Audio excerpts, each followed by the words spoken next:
Continuidade ao estudo, agora vamos falar um pouco do Evangelho. Nós vamos encontrar no capítulo 5, nos itens 22 a 25, um tema intitulado melancolia. E melancolia nada mais é do que o que nós conhecemos hoje por depressão. Então nós estaremos falando sobre a depressão, suas causas físicas, espirituais e tratamento. Claro, nós não vamos abordar aqui de uma forma que vá atender todas as necessidades, mas sim como a título de informação, para que, munidos dessa informação, nós possamos tomar alguma atitude a respeito dessa questão. E este assunto nós encontramos no capítulo 5, e diz o Espírito o seguinte: sabeis porque às vezes uma vaga tristeza se apodera dos vossos corações e vos leva a considerar amarga a vida? É vosso espírito que aspira à felicidade e à liberdade, e que, preso ao corpo que lhe serve de prisão, esgota-se em vãos esforços para dele sair. Reconhecendo inútil esses esforços, cai no desânimo, e como o corpo lhe sofre influência, a lassidão, o abatimento e uma espécie de apatia apoderam-se de vós e vos julgais infelizes. Então, logo no início, na introdução desse artigo, que é escrito por um espírito, ele traz exatamente a definição do que seja a depressão nos nossos dias. E o que é, segundo a medicina, a depressão? É uma doença psiquiátrica. Então, muita gente acredita que a depressão é uma frescura, que a pessoa está fazendo isso porque ela quer atenção, porque ela quer alguma coisa. Mas é sabido hoje que nós temos a depressão, sim, como uma doença crônica, recorrente e que produz alteração dos humores que a pessoa carrega. E ela diminui consideravelmente a condição de vida dessa pessoa. Para a gente ter uma ideia do que seja isso, nós temos os números da depressão. São 322 milhões de pessoas com depressão no mundo, ou seja, cerca de 4,4% da população que está em estado depressivo, está adoentado. E vamos lembrar, isso afeta consideravelmente a produtividade das pessoas. Desse número, 5,1 é mulher e 3,6 homem, ou seja, as mulheres têm muito mais depressão que os homens. Porém, nós temos um fato bem curioso. No mundo, a depressão gira em torno de 4,4%. No Brasil, 5,8%. O que é estranho, porque a depressão também está associada à falta de luminosidade, de sol. Então, é interessante a gente constatar isso, porque apesar do Brasil ser um país bastante ensolarado, ele tem um número bastante alto de pessoas com depressão. Cerca de 800 mil pessoas morreram por conta da depressão, provocando suicídio. E, infelizmente, jovens entre 15 e 29 anos de idade são os mais acometidos dessa condição. E aí nós temos um dado um pouquinho mais alarmante. Desse número dos 322 milhões, somente menos de 10% procuram ajuda. Por que será? Por conta, infelizmente, de uma sociedade que não entendeu que isso se trata de um problema, de uma doença, e não algo que não pode ser olhado de outra forma. Quem são os mais afetados? Como eu disse, as mulheres mais que os homens e pessoas entre 25 e 35 anos são as pessoas mais afetadas. Mas aqui tem um dado muito curioso. Quem acha que estar casado é um problema, repense. Porque solteiros, divorciados e viúvos têm maior índice de depressão. Então, se você acha que está ruim, está casado. Se não está casado, é pior ainda. Tá? Então, o negócio é complicado. Quais são os sintomas?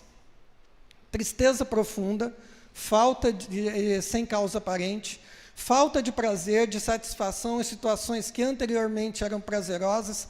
E nesse exemplo aqui nós temos, por exemplo, o padre Marcelo Rossi, que teve uma profunda depressão e, segundo ele dá um depoimento, ele fala o seguinte: no início da minha vida como padre, eu ia com maior prazer realizar todas as minhas atividades, eu ia por vocação. Com a depressão, eu ia às minhas tarefas por profissão, só para cumprir o meu papel como profissional da fé. Então é interessante porque aquilo que era prazeroso deixou de ter prazer, até que ele, com o tratamento, ele mudou totalmente a sua condição. A alteração da libido, alterações de sono, apetite, para mais ou para menos, ou come-se muito ou come-se pouco. Nós temos também a dificuldade de se concentrar, de tomar decisões, de memorizar novos fatos, agitação, a pessoa fica agitada ou apática praticamente todos os dias.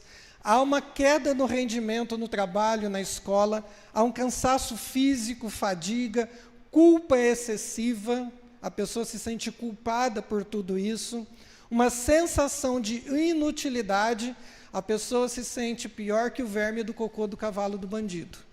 Ou seja, ela se sente muito para baixo mesmo. E também uma dificuldade de sentir emoções. E quais são as suas consequências? Comprometimento do sistema imunológico, desenvolvendo úlceras, disritmia cardíaca, problemas hepáticos e entre outras coisas, uma solidão mórbida, ficar só, às vezes é importante porque a gente precisa pensar na vida, precisa pensar em tudo. Porém, existe aquela solidão que a pessoa não quer estar perto de ninguém e não sente falta de ninguém. Ela compromete o desempenho geral na família, no profissional, o comprometimento afetivo, social. E, em casos graves, pode levar, então, ao suicídio. Por que afeta a questão física do paciente? Nós vamos encontrar na obra Evolução em Dois Mundos, que a Renner citou aqui, André Luiz, pela psicografia de Chico Xavier, no ano de 1959. Ele escreve assim: as depressões criadas em nós, por quem? Por nós mesmos. Ah, eu estou deprimido por causa do governo, eu estou deprimido por causa da família. Não, é algo pessoal. Eu que estou criando isso dentro de mim. Plasmam nos tecidos fisiopsicossomáticos, ou seja, no nosso corpo, que nos constituem veículo de expressão, determinados campos de ruptura na harmonia celular, ou seja, o nosso pensamento desequilibrado desestrutura as nossas células do nosso organismo. Hoje sabe-se, por exemplo, que muitos cânceres são resultado de mágoas, de ressentimentos que se manifestam desta forma.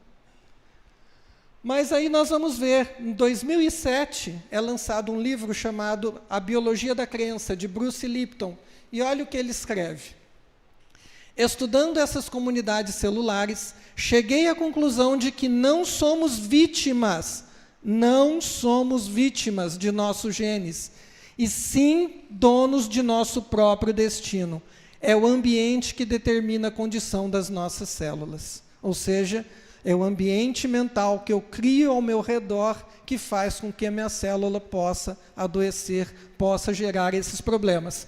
2007, ou seja, quanto tempo que nós já estamos sabendo dessa informação? Que poderíamos ter feito algo e deixamos, muitas vezes, de fazê-lo. Como que é feito o diagnóstico da depressão? É clínico. Sempre é clínico. Nós devemos procurar um profissional que possa nos dar esta indicação. Sempre procurar um profissional. Aliado a isso, com certeza, o tratamento espiritual é essencial. Vamos lembrar, nós não somos o corpo, nós somos o espírito que comandamos esse corpo. Então, quem está doente é o espírito que está transformando o nosso corpo. Então, nós precisamos, sim, do clínico que vai nos ajudar a combater esta enfermidade física, mas também nós precisamos cuidar do espírito, que entrando em equilíbrio vai ser ajuda importante para combater esses problemas. Quando o diagnóstico também apresenta 4 a 5 sintomas, e quando há manutenção do quadro por pelo menos 2 semanas. Por que isso? A gente confunde tristeza com depressão. Primeiro, por conta da duração. Enquanto a tristeza dura algumas horas ou até alguns dias, a depressão sem o tratamento certo pode durar meses ou anos. Tristeza faz parte da vida? Sim, é natural ficarmos tristes. Se você não fica triste por algum acontecimento, procure o psiquiatra, porque você pode ter uma psicose, aí um problema que precisa ser tratado também. Mas ficar triste é natural, faz parte, porque quando a gente fica triste, a gente entende que está acontecendo alguma coisa errada, que eu preciso olhar com outros olhos. Eu preciso ver aquilo que está acontecendo à minha volta. E saber o motivo dessa tristeza vai me ajudar a enfrentá-la, a superar essas questões. Então, é importante ficar triste, sim, de vez em quando. Ah, não, normalmente o que a sociedade fala? Quando você está triste, não fica triste não, vem cá comigo, vamos sair para festejar. Não, eu preciso dessa tristeza. Eu preciso dessa tristeza como um ato de reflexão, de entendimento do que está acontecendo. Tem alguma coisa errada. É como se fosse a dor. A dor nada mais é do que uma resposta do nosso organismo dizendo: tem algo errado com o teu corpo, se cuida. E o que a gente faz? Toma um comprimido e vai fazer outras coisas. E aí a gente se esquece de atuar na causa, naquilo que trouxe aquele efeito, aquela dor de cabeça, aquele incômodo, aquele desconforto. Então, nós precisamos olhar com mais atenção. Ficar triste é normal, é natural. O que não é quando essa tristeza ela se prolonga por muito tempo. Então, a gente vai ver que a intensidade, a tristeza é um sentimento normal e não afeta a produtividade. Eu estou triste, mas eu estou fazendo as minhas atividades normais. Diferente da depressão. A depressão faz com que eu me proste. E aí eu não consigo realizar absolutamente nada. A pessoa com depressão, ela acha difícil aproveitar qualquer coisa ou ter uma visão otimista do futuro. Só conseguem ter pensamentos ruins e negativos. E outra questão importante, diferença entre tristeza e depressão, é a causa. A tristeza tem sempre um motivo. Por que eu estou triste? A depressão é uma tristeza profunda e sem conteúdo. Ah, estou triste, eu não sei por quê. Ah, aconteceu algo lá atrás, alguém morreu na sua casa, alguém desencarnou, aconteceu um problema bastante grave? Aconteceu. Então, tem uma causa? Tem. Mas você já perdura essa tristeza mais de 2 semanas? Então, aí já é um problema de depressão que você precisa olhar com tudo isso, com toda essa questão. Quais são as causas físicas que nós encontramos? Há uma série de evidências que mostram alterações químicas no cérebro do deprimido, e ela está relacionada aos neurotransmissores, serotonina, noradrenalina e dopamina. E o mais interessante, essa daqui é a mais importante. Vocês sabem me dizer aonde é produzido a maior parte da serotonina no nosso organismo? É no cérebro? É no intestino, né, Carol? É no nosso intestino. Que significa uma alimentação saudável é um bom caminho para superar a depressão. E não sou eu quem fala, porque eu não sou da área de saúde, mas é aquilo que os médicos nos trazem. Então, a gente vê que o cérebro normal e do deprimido, ela tem uma relação bastante diferente. E quais são os fatores que predispõem e os que desencadeiam a depressão? A personalidade, ou seja, pessoas pessimistas, aquelas que sempre veem o meio copo sempre vazio, né?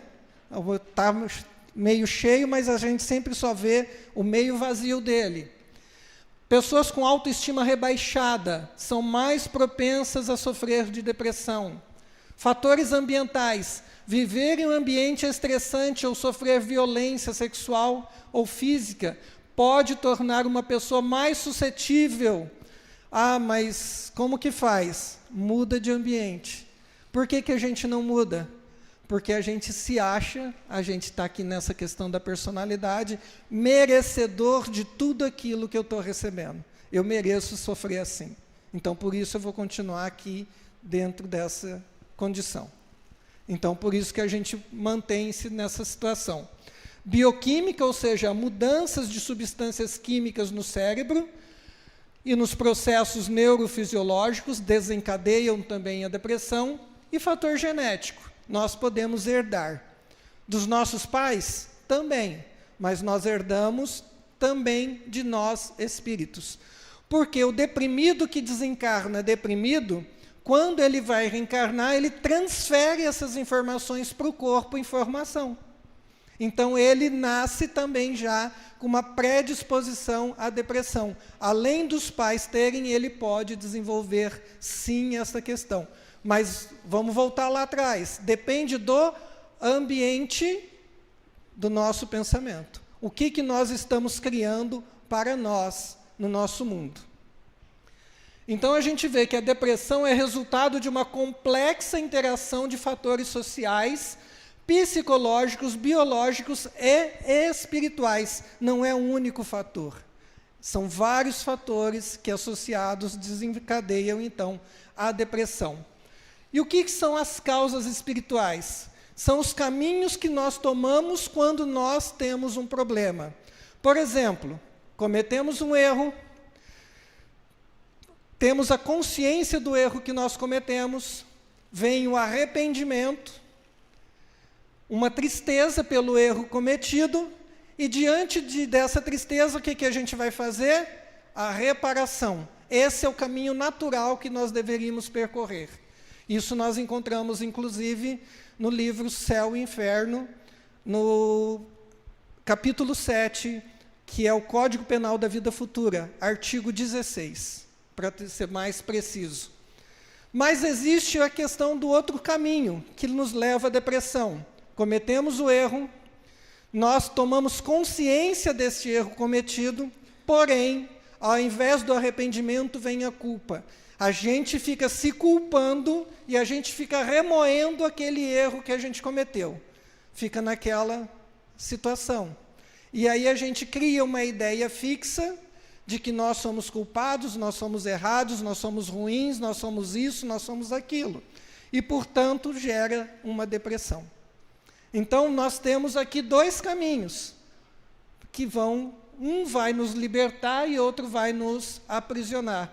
Então, é importante a gente pensar a respeito disso, porque o próprio Jesus disse o seguinte: mas tendo sido semeado, cresce. Ou seja, a ideia fixa que eu estou semeando, ela vai tomar proporções gigantescas dentro de mim. E como que eu posso tratar essa questão dessa depressão? A melhor forma de prevenir: cuidar da mente e do corpo, com alimentação saudável, prática de atividades físicas. Vamos pensar o seguinte: a gente precisa fazer alguma coisa. A gente precisa colocar o corpo em movimento, porque o corpo em movimento vai nos ajudar a liberar substâncias no nosso organismo que vão nos aliviar essa condição. Saber lidar com o estresse e compartilhar os problemas com amigos ou familiares é uma alternativa. Lidar com o estresse. Gente, a gente vive num mundo estressante. Lembre que Jesus disse: no mundo tereis aflições, mas fiquem tranquilos, eu venci o mundo. Ou seja, nós podemos vencer.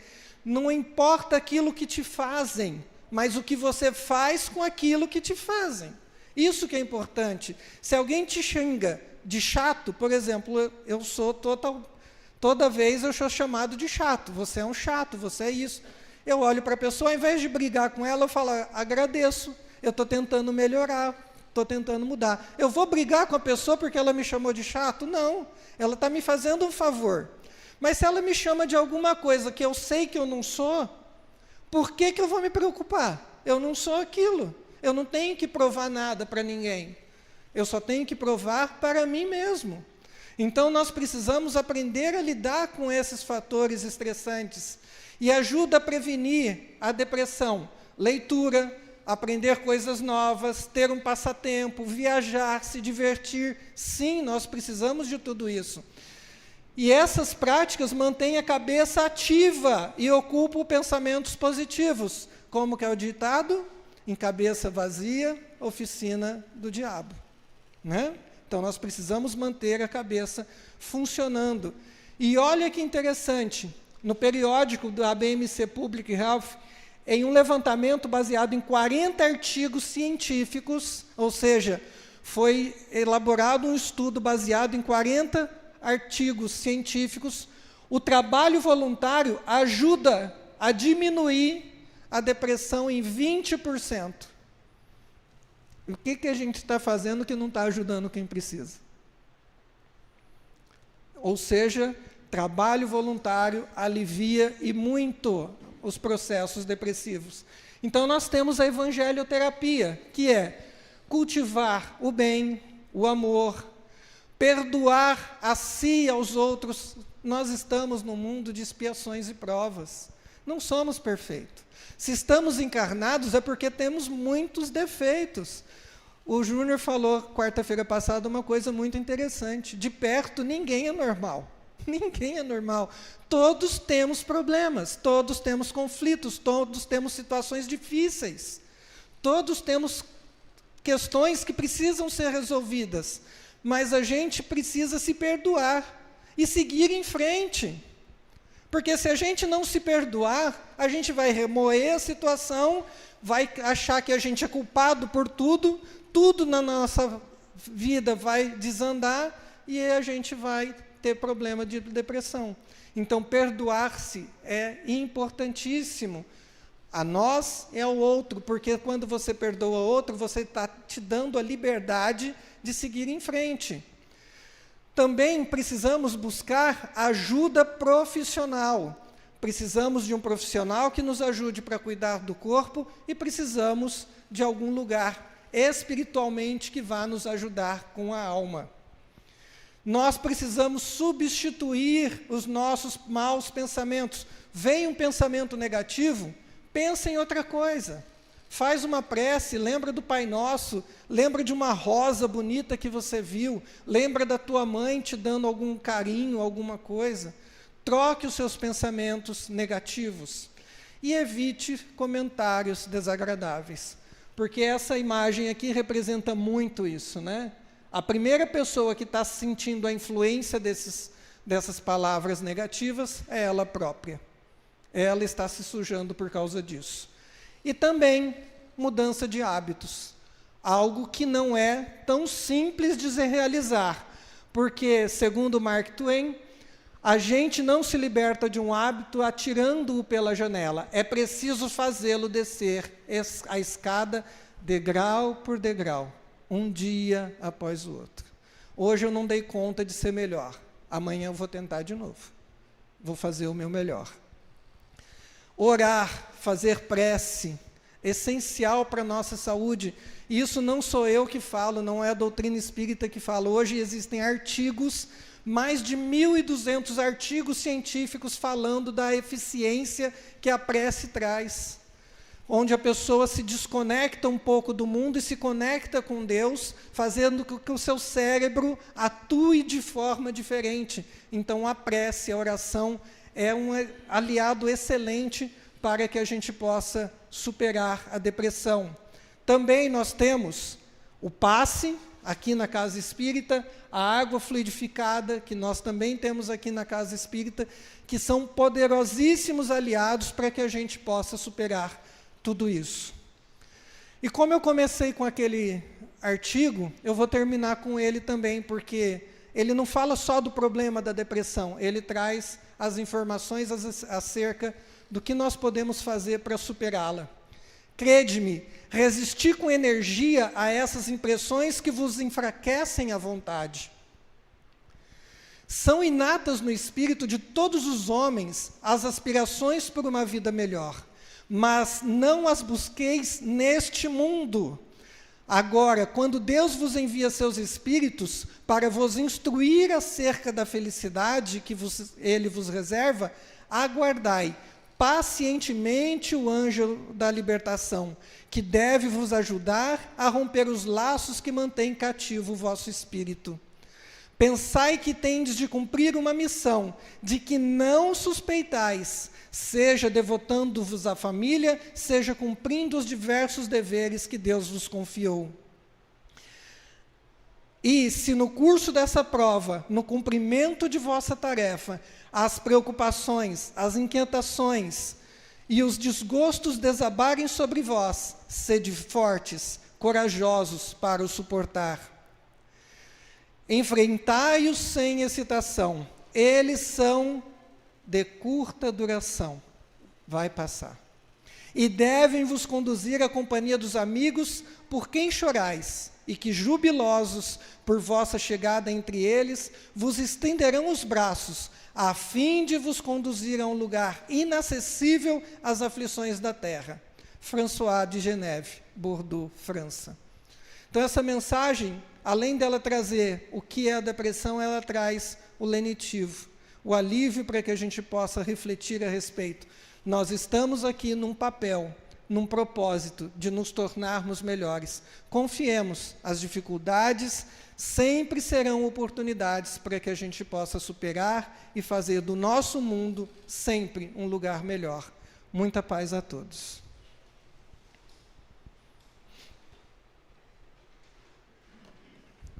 Vamos fazer então nossa prece, fechando os nossos olhos, sentindo a presença de Deus, Pai de infinita misericórdia, bondade e amor, rogando a este a tua proteção e teu amparo, agradecendo, Senhor, por mais um dia nesta casa abençoada, que nos acolhe com tanto amor, com tanta dedicação, e de nossa parte temos oferecido tão pouco, que possamos fazer cada vez mais, desprendendo-nos de nós mesmos, a fim de que nós possamos nos libertar do orgulho e do egoísmo que ainda impera em nossa personalidade. Ajuda-nos a entender que na nossa relação com o próximo é que nós fortaleceremos com certeza em nosso coração a afetividade dos bons espíritos que sempre nos ajudarão a socorrer todas as necessidades, tanto físicas quanto espirituais. Agradecemos a Jesus por nos ter deixado esta mensagem de fé, de esperança, para que possamos nela buscar o lenitivo para as nossas dores, a cura para as nossas aflições e, principalmente, a bússola a indicar o caminho que temos a percorrer. Agradecemos a esta equipe espiritual que nos acolhe, que nos atende, que nos assiste em todos os momentos, dando-nos o suporte espiritual necessário para que possamos desempenhar o nosso papel, a nossa tarefa. Agradecemos imensamente esta oportunidade e rogamos, Senhor, a Ti, as Tuas bênçãos para as pessoas que deixaram seus nomes aqui sobre a mesa, que sejam amparados por vossa misericórdia, onde existirem feridas, que estas possam ser cicatrizadas, onde existirem conflitos, que esses possam ser amenizados pela vossa mensagem de paz, de amor, e que todos sejam amparados de acordo com a necessidade de cada um. Aos que nos assistem em seus lares, a nossa gratidão pela oportunidade de compartilhar um pouco do conhecimento que a doutrina espírita nos oferece, a fim de que possamos nos ajudar a seguir adiante nesta jornada, muitas vezes cheias de dificuldades, de problemas, mas quando nos apercebermos, estaremos de braços dados com todos aqueles que caminham conosco e, com certeza, estaremos caminhando com mais eficiência na direção do Cristo. Obrigado mais uma vez por esta casa que nos abriga, que nos acolhe e que neste momento recebe espíritos sofredores de todas as matizes. que sejam amparados, Senhor, de acordo com a necessidade de cada um, que sejam envolvidos com muito amor, com muito carinho, as mãezinhas, os pais, os avós, enfim, aqueles que antecederam-lhes a morte, que possam estar presentes, mostrando-lhe o caminho a seguir, ajudando-lhes para que possam se reencontrar e trazer novamente em seus corações a paz tão necessária. Que eles sejam envolvidos por este manancial de luz que neste momento é derramado neste ambiente. E nós, gratos, podemos nos expressar como Jesus nos ensinou. Pai nosso que estais nos céus, santificado seja o vosso nome. Venha a nós o vosso reino, seja feita a vossa vontade, assim na terra como no céu. O pão nosso de cada dia nos dai hoje, perdoai as nossas ofensas, assim como nós perdoamos a quem nos tem ofendido, e não nos deixeis cair em tentação, mas livrai-nos de todo mal. E assim, agradecidos por este momento, rogamos, Senhor, que nos acompanhe de regresso aos nossos lares, abençoando-nos a todos. Que assim seja.